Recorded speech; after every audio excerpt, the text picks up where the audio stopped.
Janet. Gutom na ako. Talaga? Kaya pala. Sino ba yung kasama mo, Yes, ang kasama ko today is si Miss Olivia Bulagnir. Have a seat po, ma'am. Olivia Bulagnir, siya isang vlogger.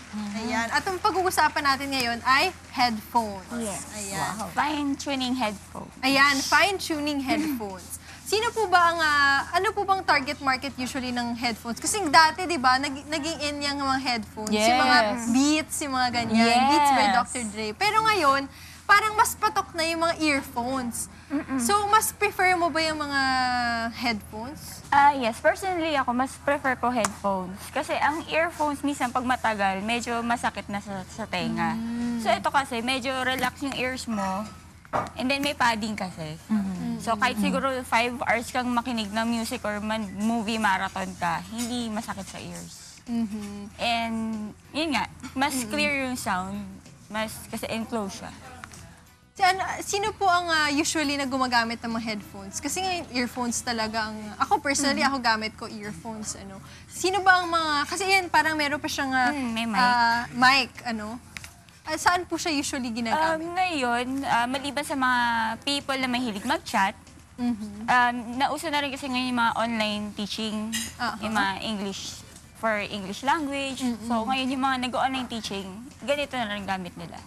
Ayun. Yung price range naman po ba niya? Affordable naman po ba o medyo pricey siya? Depende sa brand. Pag yung medyo gusto mo branded, nasa 5,000 or pataas. Eto nabili ko below 500 lang. Wow, below Yes. 500. Especially yung mga practical, yung mga moms, siyempre, kahit sabihin mong mura siya, check mo rin yung quality. So ito, good quality naman siya. So nakuha ko siya ng below 500. Ayan. Na-mention niyo po yung online gaming. Medyo patok na patok nga yan sa mga kabataan ngayon. Pero ako hindi ako medyo online Ako din. gamer. Pero patok na patok yan. So, minention niyo po na mas preferred yan sa online gaming. Bakit po? Bakit mas kesa earphones? Kasi madaling-dali ni earphones. Kahit saan pwede mong dalhin. Kasi ito diba? bulky. Unless yung dala mong bag is malaki talaga. Pero kung maliit na bag lang, mas preferred nila earphones. Sa mga online gamers kasi, yung lalo na yung iba may online gamers na hindi naman mahilig mag-headset, may online gamers na mahilig mag-headset. Kasi mas naririnig nila sa nanggagaling yung kalaban, yung sound effects, mas clear sa kanila. Pero ang sabi po kasi nilang earphones,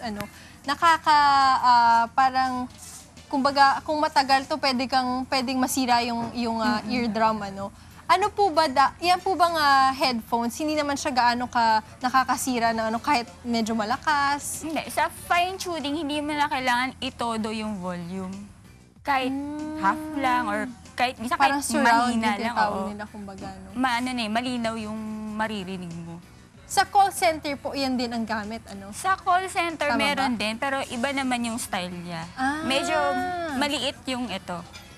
Ito kasi talagang gamit ko for music, manonood ng movies. Ito gamit ko. Pero sa mga call center, mas maliit yung para sa ears. Ayun. Pero syempre may mic din. Ano po pong tips nyo para sa mga bibili ng headphones? Ano yung mga dapat na kailangan nilang, kumbaga, checklist nila kung bibili sila ng isang headphone? Sa headphones, yung adjustable. Ayun, Kasi ito adjustable. Kasi iba-iba yung size ng head natin. Minsan yung bata, gusto rin makinig. So, pwede mo siyang i-adjust para mag-fit sa head niya.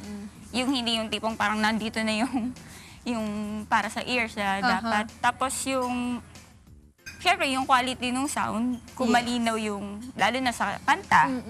If you're listening to music, minsan nami-misheard yung lyrics. So, yun, pag fine-tuning, mas malinaw yung lyrics, malinaw yung sound. So, actually, ito pang ilang kong chinek to eh. So, mabait yung sales lady. Then sa mic, dapat may mic. yung sa mic naman, kailangan yung clear kang naririnig ng kausap mo. Yung walang static. Ayun, okay. And then, yung sa port, kasi Ayan ito po, yung bakit usual. dalawa? Oo. Ito para sa audio. Para sa mic. Ito yung sa mic. Ito yung para makikinig ka. Ito yung usual na kinakabit sa laptop, sa computers. Tapos meron na rin siyang version na bago, yung USB type. So, isa lang siya. Okay. Pero hindi po ba yan yung sa pang phone naman? Kasi meron iba pa yung sa pang phone, ano? Isa pang phone naman, pwedeng ganito, pero pwedeng pang yung USB type, pero isa lang. Tapos yung mic niya hindi ganito. Yung mic niya usual na parang sa phone na ginagamit natin.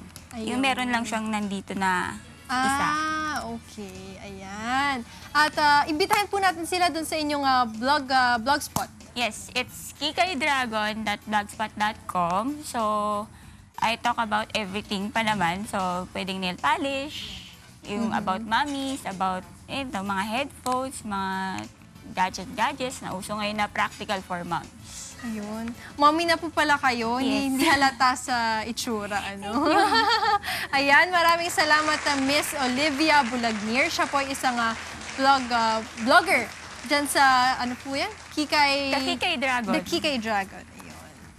Thank you. Thank you.